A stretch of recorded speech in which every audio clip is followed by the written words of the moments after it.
네, 안녕하세요. 청주행정사무소 윤봉근 행정사입니다. 지난번 시간에는 투지보상과 관련해서 영업보상을 이야기했는데요. 영업보상에는 휴업보상도 있고 폐업보상도 있다고 말씀을 드렸었죠. 어, 폐업보상은 실무적으로 폐업으로서 인정받기가 힘들기 때문에 조금 실무 어렵다라고 인정받는 사례가 좀 드물다라고 말씀드린 적이 있는데요. 그래서 오늘은 지난번에 휴업보상을 다룬 것에 이어서 오늘은 폐업 보상을 다루도록 하겠습니다. 폐업 보상은 말씀드린 대로 휴업 보상에 비해서 그렇게 많지 않아요. 그렇기 때문에 지난번 시간보다는 좀 간단할 것 같습니다. 네, 영업 보상에 있어서 폐업 보상이라고 보통 얘기를 하는데요. 정확한 법적으로 얘기하면 폐업 보상이라기보다는 그 영업의 폐지라고 하죠. 영업의 폐지. 뭐 어차피 같은 뜻이기는 합니다. 영업의 폐지. 그러면 어떤 경우에 영업의 폐지로 보느냐?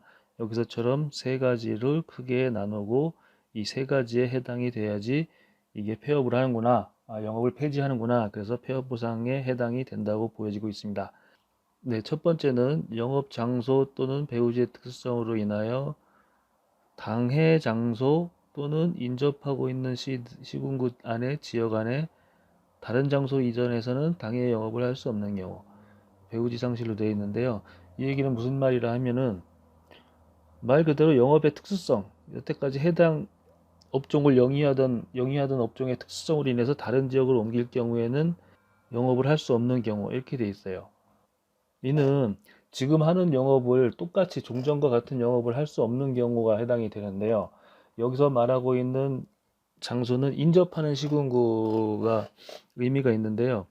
요거는 만약에 청주시라고 예를 들면 청주시에서 못할 경우와 청주시가 있으면 요 안에 뭐 진천군, 여기 보은군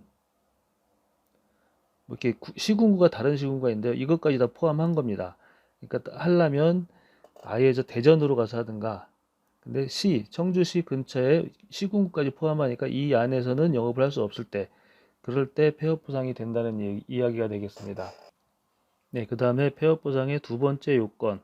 이거는 당해 영업소가 소지하고 있는 아까 말한 인접하고 있는 똑같아요. 요 지역 안에서 다른 장소로 이전할 때는 여기서는 특수성으로 인해서 배우지 시장의 문제라고 하면 여기서는 법적인 문제예요. 법적으로 관공서 인허가를 받을 수 없을 때, 예를 들어서 다른 지역에 갔는데 전부 농지라서 지금 공장이나 또는 뭐 폐기물 이런 어떤 법적으로 인허가가 꼭 필요한 업종을 영위를 하고 있는데 타 지역으로 가니까 전부 다 뭐 자연환경 보전 지역이고 뭐 이런 걸로 인해서 법적으로 철저하게 허가가 안 나는 지역 뭐 이런 데 법적으로 인허가를 받을 수 없을 때 그럴 때 요거에 해당이 됩니다. 실무적으로는 이런 부분들은 별로 없어요. 사실은 요 배우지 상실이 영업보상, 폐업보상을 다투는데 제일 많이 일어나고 있습니다. 근데 이런 부분은 또 시장의 문제이기 때문에 다른 지역으로 이전을 해도 해당하는 업종을 왜 못하냐, 할 수 있다 이런 차원에서 별로 인정을 못 받고 있죠. 그 다음에는 이제 법적인 문제고요. 그 다음으로는 이제 세 번째인데요. 요것도 사실은 실무적으로는 좀 많이 나오고 있어요. 그 인근 주민에게 혐오감을 주는 영업시설로서 어, 이전하는 것이 현저히 곤란하다고 시장 등이 객관적으로 사실에 근거하여 인정하는 경우. 요거는 무슨 말이냐면 아까 제일 처음에 요거는 시장이라고 했죠. 시장성 때문에 다른 지역으로 이전할 수 없다는 얘기고요. 요거는 법적으로 문제라고 했죠. 법적 문제. 요 세 번째 같은 경우는 주로 민원에 해당이 돼요.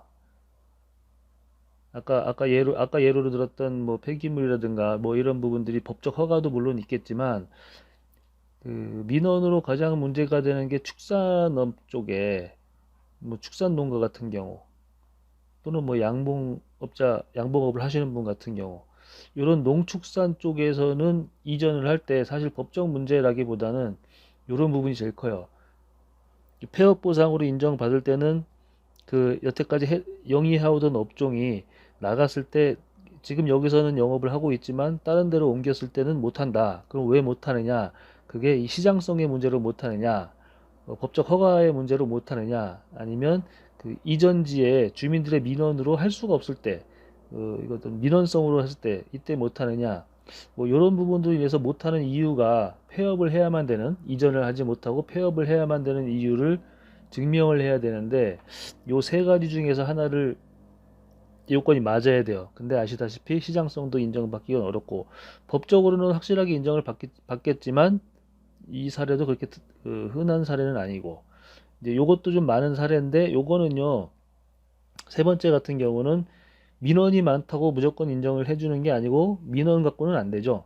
민원이 많지만 민원이 많아서 못한다는 거를, 현저히 곤란하다는 거를 시장 등이 객관적인 자료로, 객관적인 사실에 근거해서 인정하는 경우에 한해서 안 된다는 얘기입니다. 그러니까 민원이 많다고 하면 안 되고, 야, 이거는 법적으로는 할 수 있겠지만 주민들이 반대가 많은 것을 객관적으로 시장이 인정해서 폐업 보상을 해야 됐다, 인정을 받아야 된다는 얘기죠. 그렇기 때문에 이걸 인정해주는 지자체장이 별로 없어요, 실제로. 그 때문에 이것도 사실은 어렵다. 그래서 결론적으로는 이 세 가지 요건에 맞춰서 세 가지 중에 하나에 맞춰서 폐업 보상을 받기가 쉽지 않다. 그런 말씀을 드리겠습니다. 그래서 결국은 휴업 보상과는 달리 폐업 보상에 대해서는요, 물론 제가 뭐 많이 해보진 않았지만 주로 판례를 통해서 많이 보게 돼요. 그러니까 이 세 가지 요건, 시장성, 법적 문제, 민원성, 이 세 가지 중에서 하나를 인정을 받아야 되는데, 인정을 받기가 공익사업을 시행하는 시행자들은 잘 인정을 안 해주기 때문에 대부분 법적으로 가게 됩니다. 법정으로 가서 판결로서 인정을 받는 경우가 많이 있어요. 판결로서 폐업 보상을 해야 된다, 이렇게 인정을 받는 경우가 많이 있고요. 뭐 이렇게 법적으로 가는 부분이다 보니까 일반 서민들, 뭐 자영업자라든가 소규모의 농가라든가 이런 부분에서는 폐업을 인정받기 쉽지 않은 게 사실입니다. 나중에는 행정소송이라든가 어떤 법원으로 가서 판결로서 인정을 받는 사례가 많다, 폐업 보상은. 네, 그렇게 말씀을 드리고요.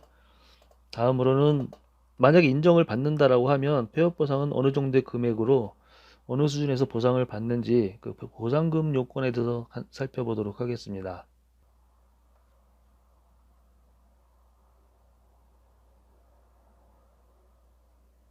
폐업 보상도 예전에 말씀드린 휴업 보상처럼 결국은 영업이익을 근거로 해서 영업이익 플러스 알파로 해서 뭐 이런저런 요건들을 해주고 있어요. 근데 여기서도 핵심은 그 영업이익을 어떻게 계산을 해서 기준으로 삼고 하느냐, 그게 핵심입니다. 휴업 보상에서도 마찬가지고요.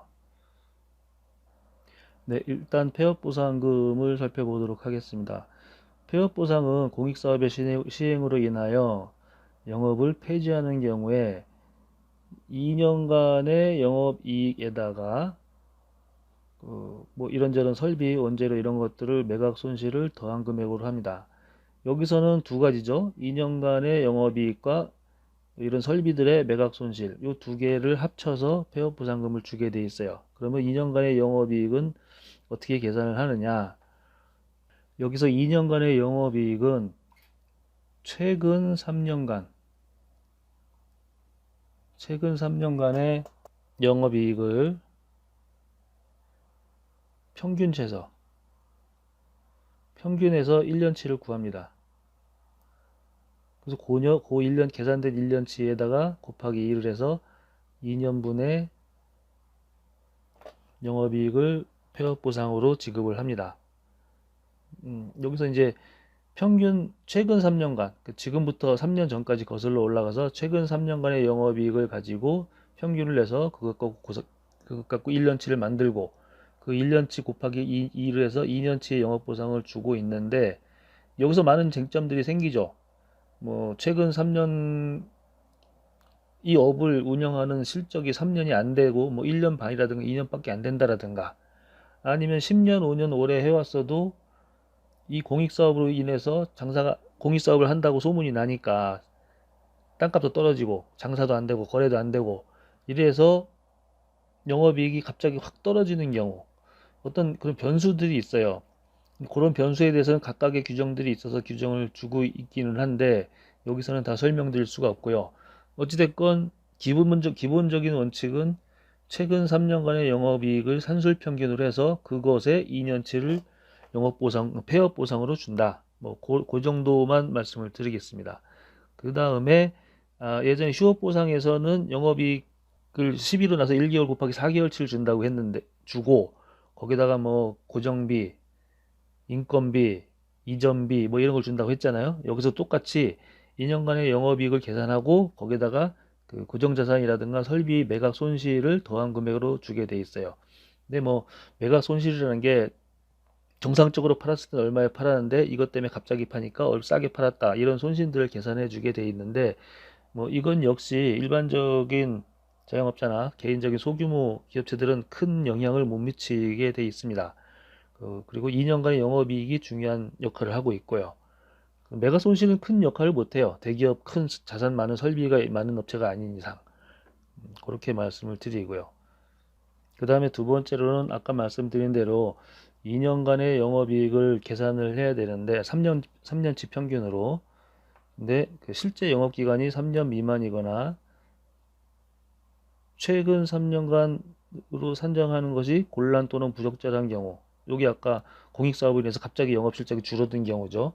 뭐 이런 때는 그 실제 영업기간의 영업실적 등을 기준으로 영업이익을 산정한 별도의 기준으로 산정한다고 하는 이야기예요. 이 원칙을 벗어나서 그때까지의 계산된 근거로 할 수 있다. 뭐 이런 얘기가 되겠습니다. 여기서 하나 짚고 넘어가야 될 부분이 있는데요. 이 3년치의 영업이익을 산정을 할 때 우리가 뭐 세무서에 정상적으로 신고를 하시는 분들이 물론 많겠지만 많은 부분들이 세무서의 신고들이 실제 매출액이나 영업이익에 비해서 뭐 100%다 신고를 해야 되겠지만 뭐 90%만 신고하시는 분도 있고 그리고 실제 영업 실적이 그렇게 많지 않은 분들이 많이 계세요. 여기서 영업 실적이라는 거는 증빙 자료가 있어야 됩니다. 그러니까 3년간에 얼마 정도 영업했다. 그게 구두로서 말로써 하는 게 아니고 증거 자료로서 증빙이 되는 영업 이익 이런 것들이 증빙이 돼야 되거든요. 근데 대부분 세무서 자료들이 그렇게 많지 않기 때문에 소득이 거의 없게 신고하시는 분도 많이 계세요. 그런 경우에는 실제 영업이익보다 작게 나오겠죠. 아무래도 폐업보상이. 그런 경우에는 별도의 기준을 적용하는데요. 요거는 휴업 보상할 때도 비슷한 개념이 들어가요. 그래서 요거는 설명을 드려야 될 것이 만약에 그 증빙된 자료가 적어서 아주 작은 금액만 나오는 경우에는 그 별도의 기준으로 주는 것이 뭐냐면 통계청 자료를 가지고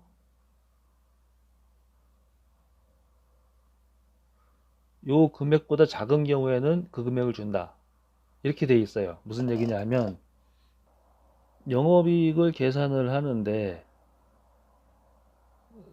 실적이나 세금 신고나 증빙이 거의 없어서 영업이익이 얼마라고 말을 못해요. 그런 경우, 작은 경우에는 뭐 이렇게 실적이 없어서 그런 경우 또 실제로 영업이 낮은 경우도 있죠. 매출 장사가 안 돼서. 그런 경우에는 통계청에서 발표한 그 노임이 있습니다. 노임. 정확한 얘기로는 통계청에서 발표하고 있는 제조 부분 보통 인부의 노임 단가. 통계청에서 발표한 제조 부문 보통 인부, 제조 부문 보통 인부의 노임 단가. 여기 발표한 액수가 뭐 일당 얼마 이렇게 나오는데요. 뭐 일당 곱하기 25일 이렇게 하면 한 달에 나오겠죠. 곱하기 12개월 그러면 1년치가 나옵니다. 요걸 영업이익으로 계산하는 거예요.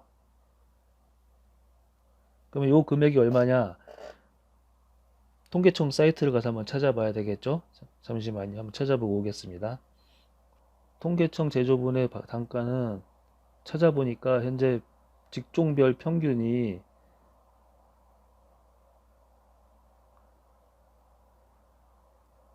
2019년 2월까지만 나와 있네요. 2020년 아직 안 나와 있고 2019년 2월 기준으로 94,836원입니다.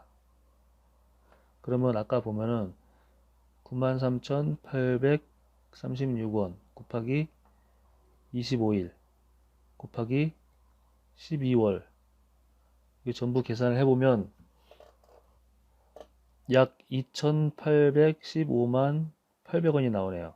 2,800만원, 2,815만원 약 2,800만원으로 이야기를 하면 이 3년간의 영업이익을 계산을 할 때 보통의 사람들은 이거보다 많겠지만 장사가 잘 안 되시는 분이거나 또는 정확한 증빙 자료가 없어서 소득신고라든가 증빙 자료가 없어서 이 금액이 안 되시는 분들 그러니까 이 금액보다 작게 나오시는 분들은 이 금액을 가지고 보상을 해준다는 말씀입니다. 그러니까 영업보상을 가지고 2년치를 주게 돼 있는데 자료가 없거나 이거보다 작거나 하면 이걸 가지고 보상을 해준다는 얘기예요. 그러면 이거가 2,815만 원이니까 여기다 2년치를 하면은 뭐 한 5천만 원 좀 넘겠네요. 5,600만 원. 요 정도가 폐업 보상으로 나올 수 있다. 예, 계산이 그렇게 끝나네요. 여기다 플러스해서 이런 뭐 자산 매각 손실 뭐 이런 금액이 나오겠다. 이런 걸로 계산이 되겠어요. 일단 폐업 보상이 되면 이 금액이 나올지 안 나올지. 근데 여기서 중요한 건 내가 자료가 있거나 신고된 자료는 없더라도 실제로 객관적으로 누가 봐도 인정할 수 있는 자료가 이거보다 많다라고 하면 그 2,815만 원 이거보다 많다라고 하면 그 금액을 주장을 하셔야 돼요. 이 주는 대로 받는 게 아니고 대신 그런 증빙 자료를 갖춰야 되겠죠. 난 이거보다 많이 버니까 내가 많이 번 만큼 폐업 보상을 받아야 되겠다. 뭐 이런 개념을 가지고 가시면 됩니다. 이 개념은 폐업 보상뿐만 아니고 휴업 보상에도 마찬가지입니다. 예, 참고해서 이 개념을 가지고 가시고 휴업 보상도 이 금액이 안 되는 경우에는 이 금액에 맞춰 주게 돼 있어요. 내가 자료가 없어. 신고한 자료가 없어서 장사가 안 돼서 그럴 때는 이 금액을 맞춰서 이때는 물론 2년치가 아니고 요 금액을 뭐 나누기 12해서 나온 금액 곱하기 4개월로 하겠죠. 예, 휴업 보상 같은 경우는 그렇게 계산이 된다고 참고 삼아 말씀을 드리겠습니다. 네, 다음으로는 두 가지는 봤고요. 그다음에 요것도 좀 재밌는 규정인데요. 자, 폐업 보상을 인정을 받고 폐업 보상을 받았어요. 그런데 폐지하고 이제 공익 사업이 진행이 되겠죠? 네, 영업의 폐지 후 폐업 보상을 받고 2년 이내에 해당 영업소 소재 시 또는 인접하고 있는 시 이거 아까 봤죠?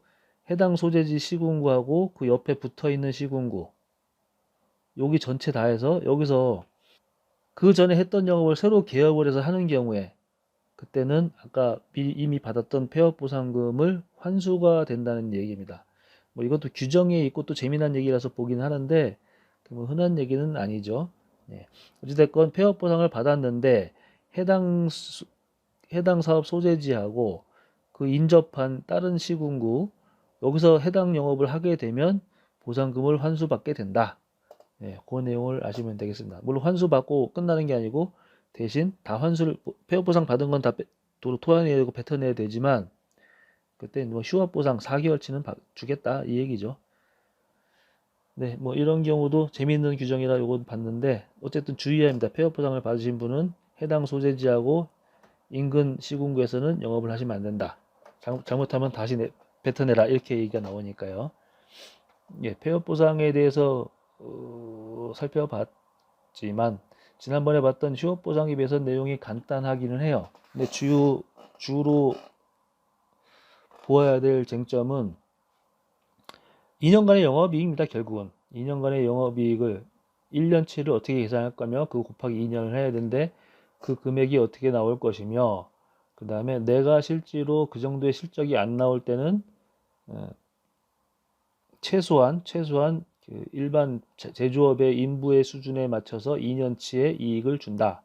그 정도로 정리를 하게 해도 폐업 보상은 충분할 것 같습니다. 폐업 보상은요, 보상금 액수도 그렇지만 아까 처음에 얘기했던 그 세 가지 요건, 그러니까 첫째는 시장성에 대한 요건, 내가 여기서 하다가 다른 데로 갔을 때 시장성이 안 좋아서 못하게 생겼다라든가, 법적인 허가 조건 요건, 그 다음에 지역 민원에 대한 요건, 이 세 가지에 대해서 어느 하나라도 인정을 받아야 되는데 그것을 인정받기가 좀 쉽지가 않겠다. 실질적으로 뭐 그렇게 말씀을 드리면서 폐업보상의 영업보상에서 영업보상의 휴업보상은 지난번에 말씀을 드렸고 영업보상 중에 폐업보상, 영업 폐지에 대한 보상을 마치도록 하겠습니다. 네, 지금 뭐 토지보상에 대한 얘기를 꾸준히 올리고 있는데요. 다음에는 농업보상 쪽으로 준비를 해볼까? 아니면 다른 이야기, 지금 제가 유튜브를 통해서 전국적으로 상담이 오기는 해요. 사실은 거의 다 단답형 상담이라 제가 대답하기가 어쩔 때는 좀 답변을 불성실하게 하는 경우도 간혹 있을 것 같은데 그거는 사실은 토지보상은 굉장히 개별적인 사안들이 많아요. 그러니까 일반화시켜서 일반적인 상담이라고 한다면 제가 동영상에 올린 것처럼 전체적인 절차라든가 이런 것들은 굳이 질문을 안 해도 이렇게 이런 동영상이나 아니면 인터넷에 다른 분들의 동영상이라든가 아니면 인터넷에 있는 자료들을 찾아보면 나올 수 있는 정보들인데요.